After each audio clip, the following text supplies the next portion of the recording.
pranic food, positive pranic food, negative pranic food and zero pranic food. Positive prana means it adds a certain pranic energy to the system when you consume. Negative prana takes away energy from the system. Zero neither adds nor takes away, it's eaten for taste and lethargy. Yeah, people like lethargy, you don't know. Yes, a whole lot of people are telling me, we enjoy sleep. Nobody can enjoy sleep. If you're enjoying sleep, you're not sleeping.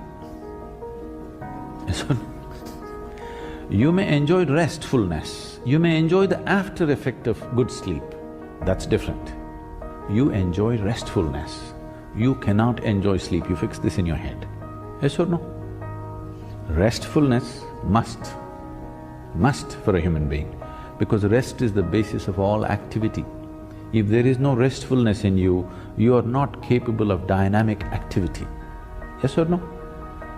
If you're not rested, can you be active? No. Rest is the basis of all activity. Rest is one thing, sleep is another thing. You must differentiate between the two. Sleep is a certain inertia. The difference between life and death is just this. Life is a dynamic process of the energy. Death is an inertia state of the energy. Sleep is playing between the two. The more you practice that, unknowingly you're inviting death. If you slept for 8 hours a day, you're inviting death 20 years earlier or 30 years earlier than what it should have come. If you eat positive pranic food, energy will reverberate in a dynamic way. If you eat negative pranic food, it takes away energy and causes certain deviations in energy. If you eat zero pranic, it brings lethargy and maybe you can eat it for taste to some extent. We'll look at this classification, what are the foods which fall under this. There's no need to look at the positive because a whole lot of them are positive, I can't produce the list. We look at the negative pranic list, it's a much shorter list, but unfortunately, it may be a list of all your favorite things too. And top of the negative pranic list is garlic. Garlic is a very powerful medicine.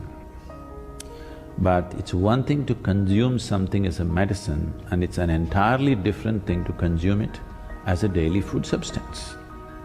It has many medicinal qualities. In Ayurveda and Siddha, we use garlic in a very powerful way for specific ailments. But now your logic is, every day if I pop whatever medicine I can, I will be healthy. In Ayurveda, we say like this, every root, every leaf found on this planet has some medicinal quality. It's just that only a few we have learned how to use, others we are yet to learn how to use.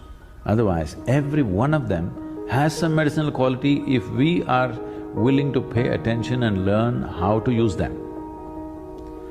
So now if you want to be healthy, what you do is, anyway it's fall time, there's a lot of leaf. Just go and eat as much leaf as possible and also take up a few roots and eat it, you will be very healthy. That's not how it works. Something specific for a specific problem is different. Just generally consuming medicinal substances is a different game, isn't it? Garlic is a very powerful medicine if properly used. Daily consumption, no, because it plays on your nervous system big time. It is a very strong nervous stimulant. If you use garlic, your nervous system gets stimulated in a big way. Anything that stimulates nervous system holds you up for some time and then dumps you. Daily usage of nervous stimulants in any form will slowly get you to a place that you become insensitive to life, that you cannot experience. Now, you're holding dog as the ideal because he's more sensitive than you. His nervous system is far more sensitive than you because he can feel things and know things that you cannot know. This is a higher design than the dog, isn't it so?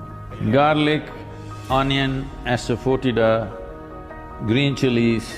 Oh, asafoetida maybe you're not used to it, it is something very commonly used in Indian cooking, it's a very strong stimulant. Coffee, tea. Tea means the caffeine tea is the tea. Other things are just placebos, okay? They're not tea. You can boil any flower, any leaf, any root and call it tea, that's not tea. Tea means the tea leaf. which is caffeine. All these are nervous stimulants. Once in a way if you drink, they have some benefits. But if it becomes a daily thing, slowly it dulls your nervous system. Your ability to experience life is gone.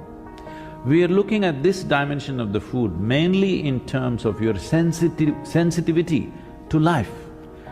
Largely people are ego-sensitive, they are not life-sensitive, they can't feel life. For them, only their thought and emotion is life because they can't feel life.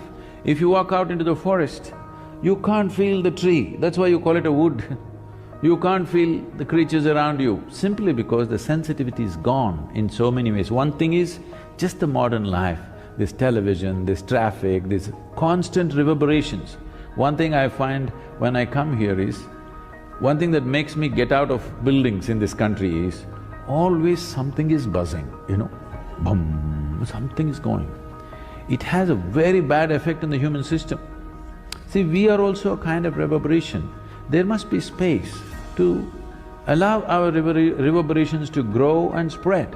Now these machines have such powerful reverberation, constantly boom, something is going on. And on top of it, what we cannot hear, all these Wi-Fis and stuff, they are doing their own thing. Yes? In all this, there is no room for you to become life-sensitive. To sit here and be able to experience the whole universe takes a certain level of sensitivity. I'm talking about nervous stimulants in that context. You are lowering the possibility of experiencing life. See, for example, if you just touch this, not everybody will feel just a touch the same way. Do you know this? It depends on how sensitive your system is. If you feel this, you can know many things if you're willing. So I'm not a coffee hater, all right? But what I am saying is, a cup of coffee should not determine the quality of your life. By choice, you drink today, tomorrow you walk away, it's fine. If it's a compulsion, if I don't drink my coffee, my day is ruined, then you have to do something about it. Yes, I'm only talking about this. The only parameter is, are you moving towards freedom or are you getting enslaved in some way? With a cup of liquid, you shouldn't get enslaved. Yes? With just about anything, you're getting tangled up. I'm saying do everything by choice, then there's no problem. If you do it by choice, you know when to start, when to stop, isn't it? If you do it by compulsion, what you start, you cannot stop. This is the whole problem. It's not like you become a fanatic, I don't eat this, I don't eat that, I eat this, I don't eat that. Don't become a food fanatic.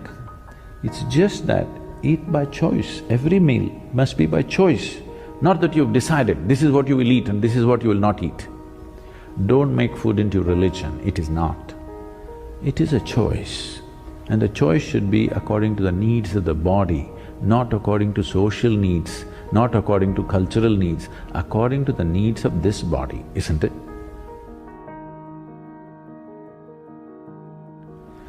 So, among the positive pranic foods, there are a few foods which are very, very positive. On top of the list is what is called as an ash gourd. I think here they call it a winter melon. It is not of the same potency as we find in India. The Indian ash gourd is like phenomenal. Ash gourd is very positive, black pepper is very positive. Honey is one substance on the planet whose chemical composition is very close to that of human blood. Daily consumption of honey can do wonderful things to you. And honey is an extremely good thing to eat, especially if you have children at home. Make honey culture part of your thing. Psychological stability, physical well-being, vitality, all these things can be greatly enhanced simply consuming daily honey. If you have excess fat in your body, if you drink honey with warm water, it breaks down the fat in the system. If you drink it with cold water, it'll give you weight.